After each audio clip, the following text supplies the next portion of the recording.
না ওরে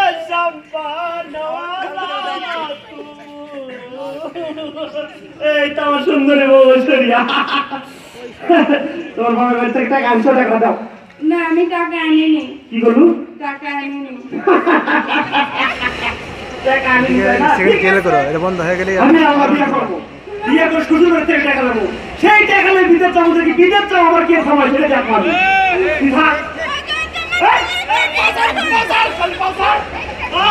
আমি এই বাড়ি তো ভাত বন্ধ বন্ধ বন্ধ আমার বাড়ি দিয়ে থাকবো না কোনটা যাবো যাবো আমি কিছু বুঝি না আমি গেলাম তোর মুখ দেখা দেখি না দেখি না দেখি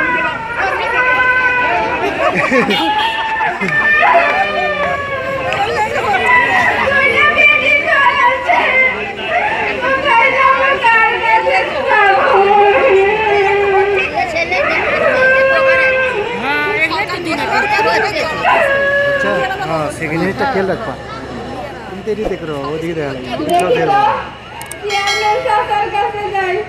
উনি যদি কোনো একটা ব্যবস্থা করে দিতে পারে হ্যালো আসসালামু আলাইকুম স্যার হ্যাঁ স্যার এই যে আমি ইউনিয়ন পরিষদ থেকে বের হয়ে জেলা পরিষদের দিকে আসতেছি স্যার না স্যার ওই যে একটা মিটিং এ ছিলাম তো আসসালামু আলাইকুম চাচা স্যার একটু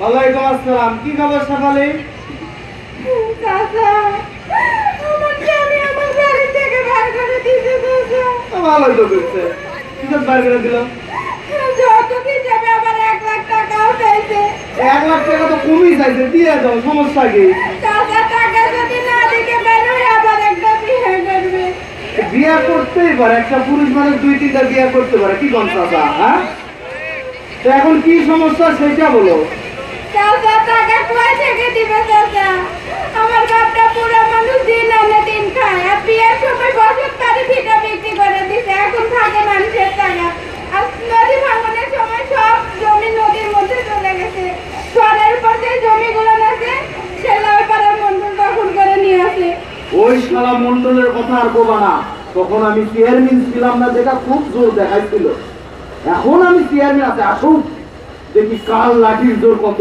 আর তুমি আসছো তোমার বর যেভাবে চাই ওইভাবে টাকা পয়সা দিয়ে দাও দেওয়ার সময় একটু কম বেশি করে টাকা দিয়ে যাও এখন যাও আমি জেলা পরিষদে যাবো আমার মিটিং আছে যাও চাচা আবার কয় চাচা দিবে চাচা আপনি আরে তোমার চাচা এখন ব্যস্ত আছে এখন এখান থেকে যাও ভোট দিছো চেয়ারম্যান করছো সারাদিন এক বউ চুরিয়েছে আর ক্ষেতের ফসল খাইছে ওর ছাগল আরেক বাড়ি ঢুকছে সব বিচারকে আমার করা লাগবে নাকি শোনো এই শোনো এই যে সামনের ঘুমের বরাদ্দ আসলে একটা কাজ করে দিব তুমি এখন এখান থেকে যাও তোমার ভালোই ভালোই করছি এখান থেকে যাও চাচা গোমের আবার কয় চাচা চাচা আমার সংসারটা বাঁচান চাচা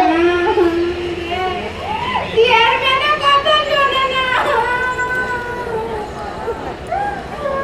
শেফালি আপা কি হয়েছে তোমার কান্নাকাটি করতেছো কেন আর বলেন না ভাই কপাল পুরলো কেন কি হয়েছে আমার বোন আমার বাড়ি থেকে বের করে দিয়েছে এটা তো খুব খারাপ কথা ব্যাপারটা খুলে বলো তো আবার এবারে যৌতুকও চাইছে 1 লাখ টাকা যদি 1 লাখ টাকা আবার না দিতে পারি ওই আবার একটা বিয়ে করবে 2টা বেটি চলাতে ঘুরতে যাবো কি করবো ভাই কিছু বুদ্ধি লাগছে না এক কাজ করো তুমি আমার সাথে চেয়ারম্যান সাহেবের ওখানে চলো চেয়ারম্যান চাচার কাছে গেছিলাম উনি তো আমার কোনো কথাই শুনলো না আচ্ছা আমি গেলে কাজ হবে কারণ আমি লাইট হাউসের একজন কর্মকর্তা লাইট হাউসের পিপি যে প্রকল্পে আমি কাজ করি আমি গেলে চেয়ারম্যান সাহেব অবশ্যই কোনো না কোনো ব্যবস্থা করে দিবে আপনি যখন বলতেছেন তাহলে চলেন আপনার সাথেই যাই চলো অবশ্যই একটা ব্যবস্থা হবে চলো মিটিং এ যাবো স্যার একটু হ্যাঁ স্যার হ্যাঁ হ্যাঁ হ্যাঁ আসসালামু আলাইকুম চেয়ারম্যান সাহেব ওয়ালাইকুম আসসালাম আরে আপনি ওই যে লাইট হাউসের পিসিদের প্রকল্পে চাকরি করতেছেন একদম না? একদম ঠিক হয়েছে এই তোমার নামই কলাম তুমি আবার আসছো না চেয়ারম্যান সাহেব রাগারাগি করবেন না ওকে আমি নিয়ে এসেছি আপনার কাছে আপনি নিয়ে আসছেন তাতে কি হয়েছে? আমি ওনাকে বললাম যে তোমার বড় 1 লক্ষ টাকা দিয়ে দাও সে তো বিদেশ যাবে ইনকাম করার জন্য সে তো আর ওই যে শুনছিলাম যে নাকি জুয়াও খেলে সে তো জুয়া খেলার বা নেশা করার জন্য টাকা চাইবে বিদেশ যাওয়ার জন্য টাকা চাইবে এই জায়গার টাকা দিতে কি হয় শ্বশুর বাড়িতে 1 লক্ষ টাকাই তো চাইছে বেশি না চেয়ারম্যান সাহেব ঠিকই তো বলেছে ও আপনি এলাকার চেয়ারম্যান, এলাকার প্রত্যেকটা নাগরিকের সুখ দুঃখ অসুবিধায় আপনার কাছেই তো আসবে, আপনি সঠিক বিচার করবেন। সবই যদি চেয়ারম্যান করে তাহলে জনগণ কি জন্য আছে কোন? জনগণ তো আপনাকে ঘোষণা দিয়েছে। আমি বলেছি যে আমি একটু ব্যস্ত আছি, আমি জেলা পরিষদে যাব নারী ও শিশু নির্যাতনের একটা মিটিং এ। চেয়ারম্যান সাহেব আগে নিজের এলাকার যে মহিলা নির্যাতিত হচ্ছে তার সুবিচার করুন।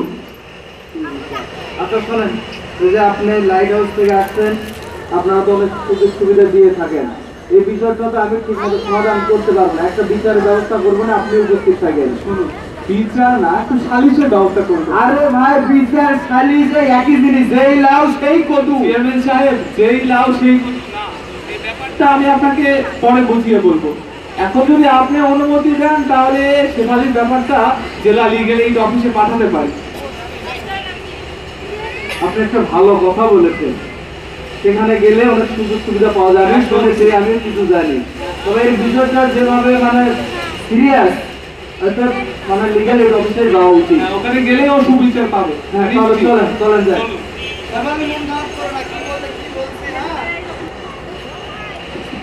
কেউ সঠিকভাবে নিয়ম কানুন মানে না। চাচারা আপনাদের মুখে মাস্ক কই? চাচারা, এই যে ভাইয়েরা আপনাদের মুখে মাস্ক কই?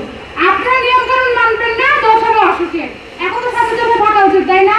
এই যে ভাই, কেউ যেন ভিতরে হাত না দিয়ে না আসে, আর মাস্ক পরে যেন সবাই ঢুকতে পারে, সেটা দেখবেন। আসসালামু আলাইকুম ম্যাডাম। ওয়ালাইকুম আসসালাম। চেয়ারম্যান সাহেব, জি ম্যাডাম। আপনি লাইট হাউসে টিভিতে প্রচারণা করেন না? বিশাল ভাই, হ্যাঁ তো ম্যাডাম, আপনারা হঠাৎ? একটু সমস্যায় নিয়ে আসছে, ওই যে চেয়ারম্যান হচ্ছে না, হ্যাঁ, সামনে তো আবার ভোট আছে, নির্বাচিত করার পরে জনগণের দিকে তাকায়নি, এখন একটা সমস্যায় নিয়ে আসছে, যেহেতু আর ভোটও আমার দরকার আছে, বুঝছেন? সকালে তুমি যে সমস্যা তোমার হয়েছে, যে ম্যাডামকে বলো, ইনি লিগ্যাল এইড অফিসার। বলো বলো। ম্যাডাম, হাসু আমার উপর অত্যাচার করে। হাসু? হাসু কি? আমার স্বামী। এবার আমার যৌতুক হিসেবে 1 লাখ টাকা চাইছে। যদি 1 লাখ টাকা না দিতে পারি, ও আবার এটা বিয়ে করবে। আমার 2টা মেয়ে সন্তান আছে। বাপটা বুড়া মানুষ, দিন আনে দিন খায়। বিয়ের সময় বছর বাড়ি ভিটা বিক্রি করে দিছে। এখন কোথায় যাবো, কি করবো, টাকা কোথায় পাবো ম্যাডাম? সবই তো বুঝলাম। আচ্ছা, এই বিষয়টা আমরা মীমাংসার মাধ্যমে চেষ্টা করি। যদি মীমাংসা না হয় তাহলে মামলা করে দিব। মামলা? ম্যাডাম, মামলা করতে তো অনেক টাকা লাগবে, আমার কাছে তো অত টাকা নাই। তোমাকে কে বললো যে মামলা করতে তোমার অনেক টাকা লাগবে? তুমি যে মামলা করবা, বা তোমাদের মতো যে অসহায় দুস্থ নারী বা মানুষ আছে, তাদের মামলা করতে 1 পয়সা খরচ হবে না, আর সম্পূর্ণ খরচ বহন করবে সরকার। তাই নাকি? তাহলে এই যে ম্যাডাম, এই যে শুধু এরা নির্যাতিত নারী ছাড়া আরো কারা কারা এই সুযোগ সুবিধা পায়, একটু বলবেন কি? আরো কারা এই সুযোগ সুবিধা পায় আপনাদের বলছি, শুনুন। যে কোনো অসচ্ছল ব্যক্তি যার বার্ষিক গড় সুপ্রিম কোর্টে আইনগত সহায়তা প্রদানের ক্ষেত্রে 1.5 লক্ষ টাকা, কর্মে অক্ষম, আংশিক কর্মক্ষম কোনো শিশু, মানব পাচারের শিকার কোনো ব্যক্তি, শারীরিক, মানসিক বা যৌন নির্যাতনের শিকার কোনো নারী বা শিশু, নিরাশ্র ব্যক্তি বা ভবঘুরে, পুত্র জাতি সত্তার নৃগোষ্ঠী, বয়স্ক ভাতা পাচ্ছেন এমন, বিজিটি কার্ডধারী দুস্থ মাতা, দুর্বৃত্ত দ্বারা অ্যাসিড দগ্ধ নারী বা শিশু, আরো অনেকে এরকম সুযোগ পাচ্ছে। বাহ, তাহলে তো ভালোই হলো, সুযোগ সুবিধা শেফালি, তুমি কি চাচ্ছ, মীমাংসা নাকি মামলা? ম্যাডাম, আমার 2টা পেটি চল আছে, ওই ওদের দিকে তাকে আর আমি আমার স্বামীর সংসারই করবার চাচ্ছি। আচ্ছা ঠিক আছে, তাহলে আমি এক কাজ করি, চেয়ারম্যান সাহেব, হাসুকে আমি নোটিশ দিয়ে পাঠাই, তা ও হচ্ছে আগামী রবিবার 10 তারিখে আসুক, ওর সাথে সামনাসামনি কথা বলে আমরা বিষয়টা দেখবো, তো সেটা মামলা হবে না মীমাংসা। বিশাল সেটাই ভাই, ভালো হবে। আপনি যে হাসুকে বলবেন ও যেন আগামী রবিবার সকাল 10টায় এখানে এসে উপস্থিত হয়, ওর নামে নোটিশ, ঠিক আছে? আচ্ছা ঠিক আছে। ঠিক আছে ম্যাডাম, তাহলে আজকে আজকে আসলাম। আবার ওই বাসা যাবে এখনই। ওয়ালাইকুম আসসালাম। ভাই, কই তুমি? আরে হাসু ভাই বাড়িতে নাই তুমি? আরে আমার অনেক দেরি হয়ে যাচ্ছে, অফিস যাওয়া লাগবে। হাসু ভাই কই? সব 10টার সময়। তাড়াতাড়ি আসো, বাড়িতে আসো। হ্যাঁ, ঠিক আছে। আমি কোনো কিছু বুঝছি না, বাড়ি তো কেউ আছে? কি হচ্ছে ভাই? কি আপনি? হ্যাঁ, চিনতে পারছেন না? কি হচ্ছে বল? না চিনা পারছি না। আপনার নামে একটা নোটিশ আছে। নোটিশ? হ্যাঁ, কিসের নোটিশ? রবিবার সকাল 10টায় লিগ্যাল এইড অফিসে পৌঁছে যাবেন। কি অফিস? কি অফিস করলেন? লিগ্যাল এইড অফিস, জেলা লিগ্যাল এইড অফিস। আচ্ছা, খুঁজে নেবো না, জান। মনে থাকে যেন কথাটা। শুনুন, কথা আছে, যাচ্ছেন বলছি। তাড়াতাড়ি বলুন, হাতে সময় কম। ওই যে অফিসের মাধ্যমে টাকা দিচ্ছে নাকি? টাকা না ডলার সেটা গেলেই বুঝতে পারবেন। বুঝতে পারছি, শ্বশুরবাড়ি থেকে টাকা দিচ্ছে অফিসের মাধ্যমে। কিছু গেল বা অফিসের মাধ্যমে টাকা দেয়। ঠিক আছে, আর বলে যাবো। আচ্ছা আমি গেলাম। এটা আমার তুই তো বাড়ি।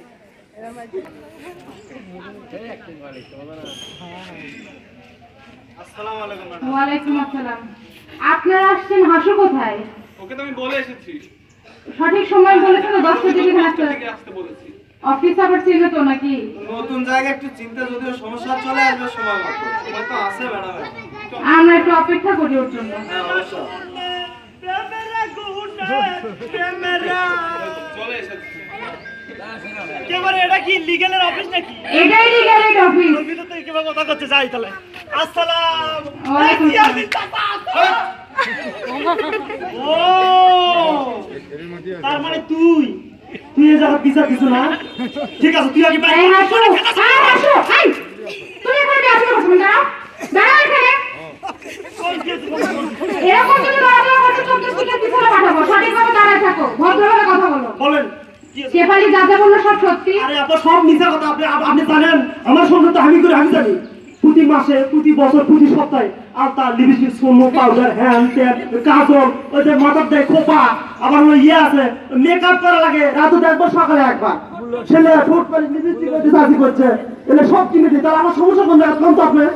তুমি নাকি আরেকটা বিয়ে করতে চাইছো? আরে আপা বিয়ে তো করবো সামল। আচ্ছা আচ্ছা বুঝাই, 5 বছর হলো বিয়ে করছি। 1 বছর 2 বছর পর পর দুটো মেয়ে সন্তান, ছেলে সন্তান জন্ম দিতে পারে না। আর এটা কোন জায়গায় কি কথা কোয়া লাগে এটাও তোর আক্কেল নাই। আচ্ছা তোর বউয়ের যে কন্যা সন্তান হবে না ছেলে সন্তান হবে এটা তোর বউ কেমনে করবি? আমি কেমনে খাবো? তুই তোর পড়ালেখা করিসনি, সারা বছর তো খালি মাল খায় পড়ে থাকলো। ওই যে 9-10 পর্যন্ত তো পড়া পারিসনি, প্রাইমারি গন্ডিটাও পার হবার পারিসনি, তুই বুঝবো কেমনে? হ্যাঁ, আরে 9-10 এর যে বিজ্ঞান বই আছে, এক্স তত্ত্ব ওয়াই তত্ত্ব সম্পর্কে তো তোর ধারণা আছে নাই? তো বুঝাইও লাভ নেই। খালি বলে তুমি চাষা ভোটের সময় আসেন, ভোট খালি দিবো নেই। এই কথাটা পারিস, কিন্তু পড়াশোনার ক্ষেত্রে তো কিছু না। আচ্ছা ম্যাডাম, আমি দাঁড়ান। আর কিছু বলতে পারবো না না। শোনেন শোনেন, তুমি শেফালির কাছে 1 লক্ষ টাকা দাবি করছো কেন? আপা দাবি বলেন কেন? উপহার বলতে পারেন আপনি। সবাই শুরু করে থেকে টাকা লাগে আমারে। আমি চাচ্ছি 1 লাখ টাকা আমার বিদেশ যাও। আমার কেউ গেছে, বন্ধুরা গেছে, কেউ সিঙ্গাপুর, কেউ মালয়েশিয়া, কেউ হংকং, কেউ কানাডা, কেউ আমেরিকা, সুইজারল্যান্ড, নেদারল্যান্ড, নরওয়ে, বিভিন্ন দেশে চলে গেছে। তা আমার বন্ধুরা যায়, আমি যাওয়া পারি না। এখান থেকে আমি বললাম যে তুই তো বাবার বাড়ি থেকে 1 লাখ টাকা নিয়ে এসে সেই টাকাটা আমি দিতে চাই নাকি? আর বিদেশ যাই যখন কামাই করে টাকা যখন দেশে ফ্যাক্সি করে যে কি ওই বিকাশের মাধ্যমে যখন ফ্যাক্সি করে দেশে পাঠাবো, তখন তো এই শালি আর শালির পেটি পায়ের উপর ঠ্যাং ধরে খাবি আপা। এই ভদ্র ভাষায় কথা বলো। এটা আদালত। বেয়াদবি করবে না। ম্যাডাম, এবার কাজ হবে না। এটা ইনকাম করে নিজে এখান থেকে ইনকাম করে যাওয়া যায় না? জি মা শোনো, তুমি প্রথমত ওর কাছে ওর উপর অত্যাচার করেছো, যেটা নারী নির্যাতন আইনে শাস্তিযোগ্য ফৌজদারি অপরাধ। তুমি যৌতুক চাইছো, সেটাও একটা বড় অপরাধ। আর তুমি যে দ্বিতীয় বিয়ে করতে চাইছো, তুমি কি জানো দ্বিতীয় বিয়ে করতে হলে প্রথম স্ত্রীর অনুমতি নিতে হয়, আর সেই অনুমতি নিতে হয় একটা সালিসি পরিষদের মাধ্যমে, যেটা গঠন করবে চেয়ারম্যান সাহেব। আর তুমি যে অভিযোগ করছো যার মেয়ে হয় ছেলে হয় না, তোমাকে কে বলো যে ছেলে হবে না মেয়ে হবে সেটা একটা মায়ের উপর নির্ভর করে? আমার উপর নির্ভর করবে অবশ্যই। সেটা তুমি কি করে বলো? সৃষ্টিকর্তার হাতে অনেক কিছু থাকে। পড়াশোনা তো করো না, সারাদিন ওই আলোটাকে ঘুরে বেড়াও আর নেশা করে বেড়াও, তাই না? শেফালি, ওর যা দিমাগ দেখছি মীমাংসার কাজ হবে না, মামলা করে দাও।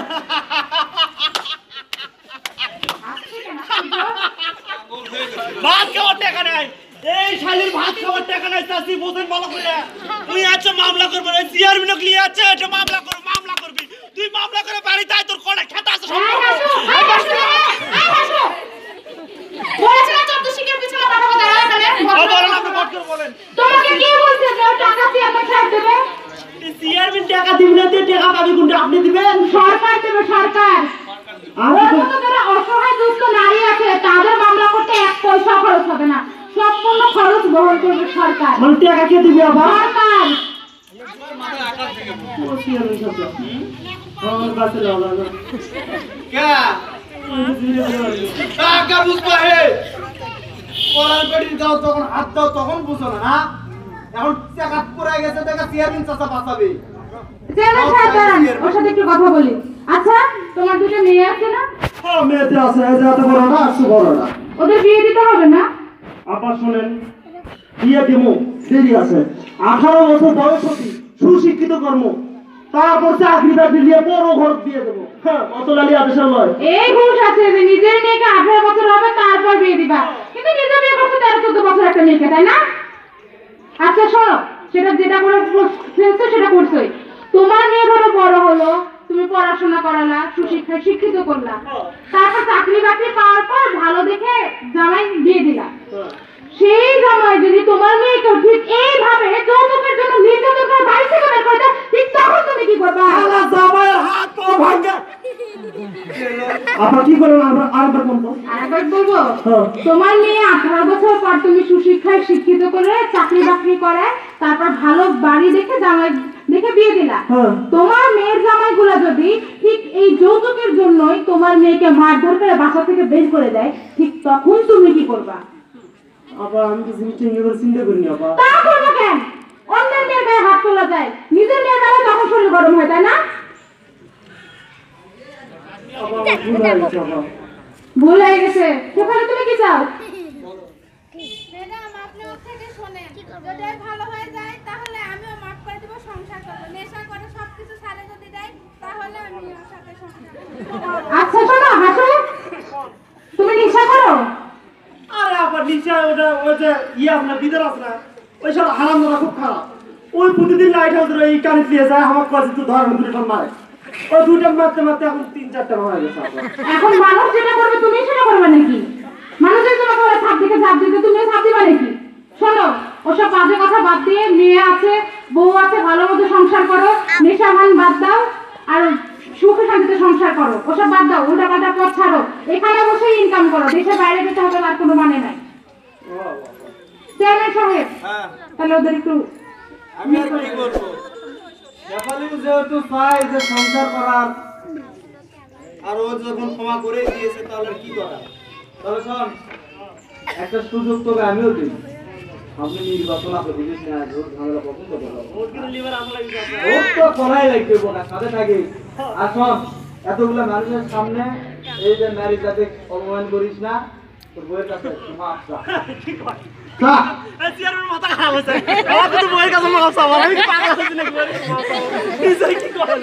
আরে মাফ চা, মাফ চা।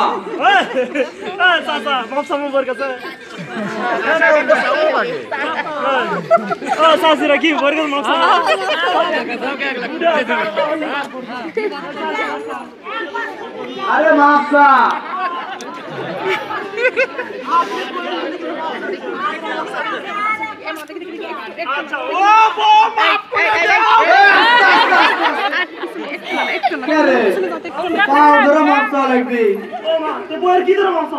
পুরুষ জাতিকে এত নিচু করিস কে?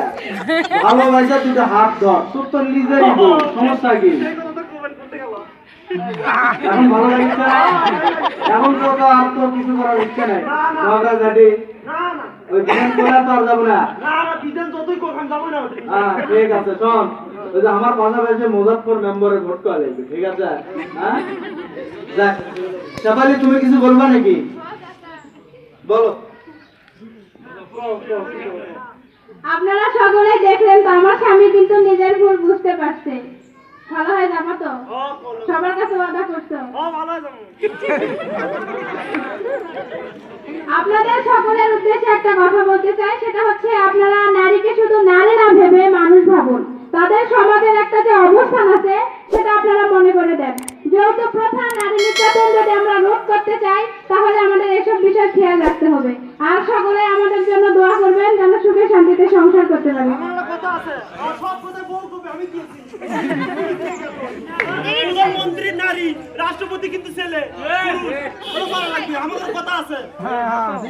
কথা হলো কি, এই যে আপনারা যারা আছেন বুঝছেন, কমিউনিটি ভাই লাগিছে, আপনাদের সবার বাড়ি দাওয়াত আমাদের ধন্যবাদ সকলকে নাটকটি উপভোগ করার জন্য। আপনারা দেখতে পারলেন যে একজন নির্যাতিত নারী কিভাবে কোথায় গেলে সে আইনের আশ্রয়ে যেতে পারে এবং বিনামূল্যে আইনি সহায়তা পাচ্ছে। আপনাদের জাজ কোর্ট যেটা 10 তলা একটা বিল্ডিং হচ্ছে